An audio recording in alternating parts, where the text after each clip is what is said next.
Hello అందరికీ నమస్తే అండి. ఎలా ఉన్నారు? బాగున్నారా? నేనండి మీ బుజ్జిబాబు రెడ్డిని.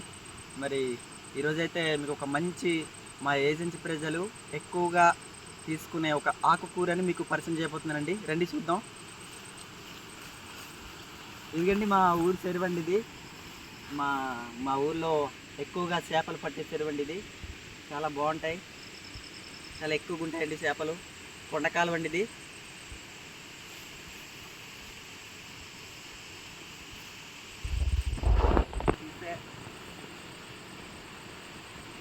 ఇప్పుడు చెప్పాను కదండి ఏం కూర ఏంటి అనేది.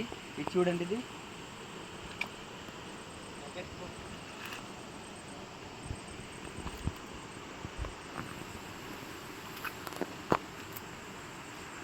ఇదిగండి చూడండి. దీన్ని మా ఏజెన్సీ ప్రజలైతే మా ఏరియాలో దీన్ని పొన్నగంటి కూర అంటామండి. మరి మీ ఊర్లో మీ ఏరియాలో ఈ కూరను ఏమంటారో కింద కామెంట్ సెక్షన్లో కామెంట్ చేయండి. ఓకే, ఇది మా ఏజెన్సీ ప్రజలు అనేది ఈ చాలా రకాల కూరలు తింటారండి, చాలా ఇష్టంగా తింటారు. అందులో ఈ పొన్నగంటి కూర ఒకటండి, చాలా ఇష్టంగా తింటారు. ఇది ఎందుకు ఉపయోగం అంటే మనకు గర్భిణీ స్త్రీలు ఉంటారు కదండి, గర్భిణీ స్త్రీలకైతే చాలా ఉపయోగపడుతుంది. దీంట్లో ఈ విటమిన్ అది ఎక్కువగా ఉంటుంది. అలాగే మనకు ఎవరైతే మన బాలింతలు ఉంటారు కదండి, వాళ్ళు కూడా చాలా ఎక్కువగా తింటారు. అలాగే నార్మల్గా ఉండే మనం కూడా ఎక్కువగా తినడం వల్ల చాలా ఉపయోగకరం అండి. హెల్తీగా ఉంటాం, పుష్టికరమైనటువంటి ఆహారం అండి, ఎటువంటి కల్తీ లేని ఆహారం అండి ఇది. మరి ఇది మా చెరువు అండి, మా చెరువు ఈ నెమ్మట ఒడ్డులో చాలా కూర ఉంటుందండి. ఇది మా ఏజెన్సీ ప్రజలైతే ఇక్కడికి వచ్చి కోసుకుంటారు. ఇది ఎక్కువగా తడి ఎక్కువ ఉన్న ప్రాంతంలో, అలాగే చెరువులు కాలువలు ఉన్నటువంటి ప్రాంతంలో ఎక్కువగా లభిస్తుందండి.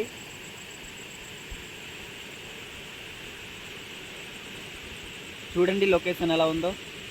అదండి మా చెరువు.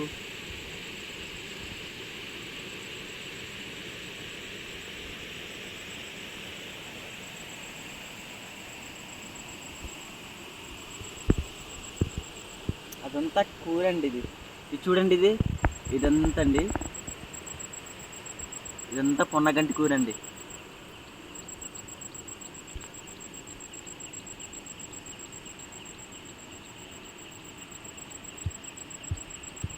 ఇదండి మరి ఇలాంటి కూరలు సంవత్సరానికి ఒకసారైనా తినకపోతే మనం వేస్ట్ అండి. ఎందుకంటే ఇవి మంచి ఆహారం అండి, మన ప్రకృతి వరం అనేది మనకు ఇస్తుంది.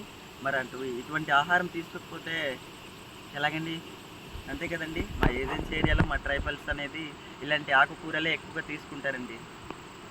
అందుకనే పెద్ద పెద్ద బరువు పడతాం, కండలు తిరిగి ఉంటామండి. మరి మనకు ఈ కూర ఎలా వండుకోవాలనుకుంటున్నారా? నెక్స్ట్ టైము మనకు ఈ కూర ఎలా వండుకోవాలి, దేంట్లో వేసుకోవాలి అనేది మీకు క్షుణ్ణంగా మరొక వీడియోలో మీకు చూపిస్తానండి.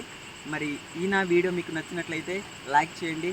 అలాగే ఇటువంటి ఆహారం తినని వాళ్ళకైతే ఈ లింక్ షేర్ చేయండి. మరిన్ని వీడియోస్ కోసం నా ఛానల్ సబ్స్క్రైబ్ చేసుకోండి. ఓకేనా? అందరికీ బాయ్ అండి, అందరికీ వందనాలు.